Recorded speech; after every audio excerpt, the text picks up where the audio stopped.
luckily, that is a warm-up pitch to begin the seventh. It'll be Scott Greensides for Colorado Springs Christian.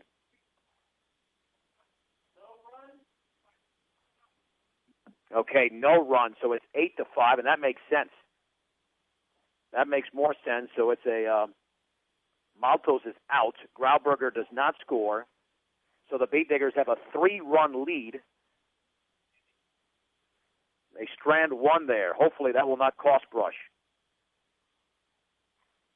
So now we have just been told no run.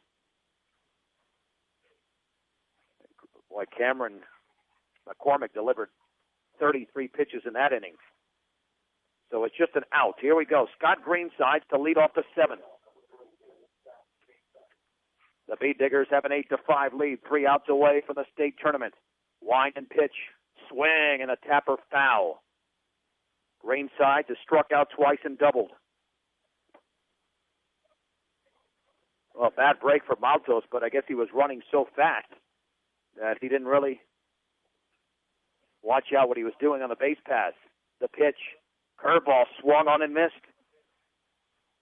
And it is 0-2. Well, Arturo doesn't care if that's a base hit, if he can just retire Colorado Springs Christian. The pitch, swing, and a miss on a breaking ball. Grauberger tags out the hitter. Third time Greensides is struck out. And there's one down in the seventh inning. The Beet Diggers are 2 outs away from advancing to the state tournament in Class 3A. And here's the left-handed hitting Cameron McCormick, who hit a 2-run homer to give Colorado Springs Christian a 5-3 lead at the time, up and in. Just stays within himself, and he will be all right. 1 ball and no strikes. McCormick is 1 for 3. The pitch, swing and a foul, straight back. 1-1. So the Beet Diggers officially have 8 runs on 10 hits. They've not committed an error in either game. 1 ball and 1 strike to the left-handed hitting pitcher, Cameron McCormick.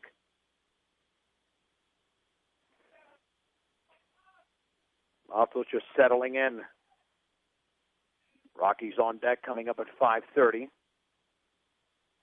The wind and the pitch all the way to the screen on the fastball. It's 2-1. Maltos has retired 4 in a row. Came into the game in the 5th inning. He is the pitcher of record. He's only struck out 2. 2-1. Swung on and fouled off to the left. It's 2-2. This Beet Digger team full of underclassmen, just 2 outs away from moving on to the 3A state tournament, a double elimination tournament in Greeley, beginning on Friday. The pitch, curveball is high. Well, that's all adrenaline out there for Maltos. 3 balls and 2 strikes, 1 out, nobody on in the 7th. The wind and the pitch, and that is low. McCormick walks. Here is Chris Colliera, who grounded to short in the 2nd, doubled in the 4th, and grounded to short in the 5th. He is 1 for 3. The Beet Diggers with an 8-5 lead. It was not made 9-5 because on Maltos' shot into center, he did not step on first. Breaking ball bounces all the way to the screen. By the way, Maltos has walked a couple of hitters in this game. 1 ball and no strikes. So Maltos ends this game at the plate at 0 for 4, despite the fact he hit a ball about 370 some odd feet. And what's happening here? They're going to intentionally walk Colliera. Well, that means the tying run is at the plate. I guess to set up the 4th situation. And Preston Knight will run at first base. Well, that might puzzle some Beet Digger fans. Goss in the game, though, is 0 for 3. So the tying run is at the plate. Goss grounded to short in the 2nd, and in high school baseball, you do not have to throw 4 pitches to intentionally walk somebody. The offering. That is a strike with a fastball at the knees. It's 0-1. So after throwing one ball to Chris Collier, they decided to put him at first base. The stretch. Maltos delivers. Swung on and fouled off to the right with a fastball. It's 0-2.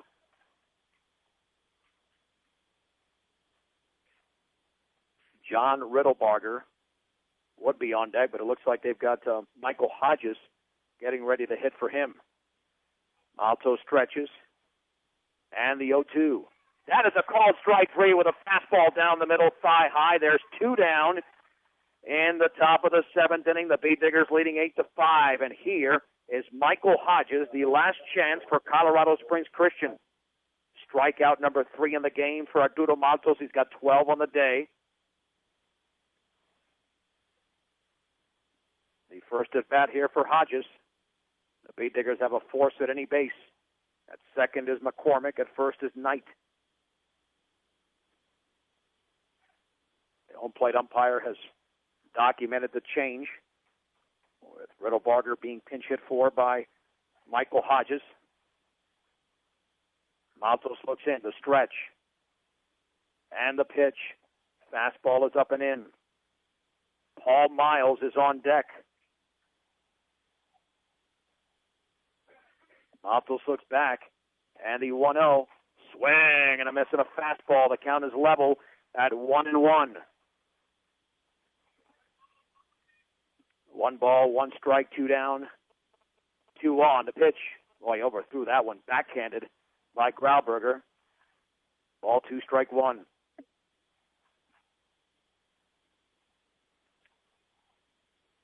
Maltos back on the hill. The runners take their leaves. The pitch. Low and away. 3-1. Oh, this is getting dangerous for Maltos. He's making this exciting in the 7th inning with an 8-5 lead for the Beat Diggers. 3-1. Inside and high, and the bases are loaded for Paul Miles. And now Beat Digger fans over there to the right are a little bit nervous. Miles walked and scored in the first, popped to the pitcher in the third, hit by a pitch in the fourth, and singled in the 6th. And we'll have another courtesy runner out there for Colorado Springs Christian. It'll be Riddlebarger himself. So the tying run is at first. Miles at the plate. 8-5 brush with 2 down in the 7th. 1 out away from advancing to the Class 3A double elimination state tournament beginning next weekend. Miles officially in the game at 1-2. The pitch. That's a fastball for a strike down the middle, just above the knees. It's 0-1. Tough situation for Maltos here. The wind and the 0-1 pitch and the breaking ball, low and away. 1 ball and 1 strike. 3 walks in the inning issued by Maltos, 1 intentional. The pitch. The bender goes all the way to the screen, but no advancement. And now Riddlebarger's heading for second, and now there's runners caught in between first and second. Grauberger throws back to first. Kukas applies the tag, and the game is over. The Brush Beat Diggers advance to the 3A state tournament on a base-running miscue by John Riddlebarger, and they win the game 8-5. No runs on no hits, no errors, and 2 men left. Brush 8 and Colorado Springs Christian 5. It's a 2-minute break on 1010 KSIR and KSIR.com.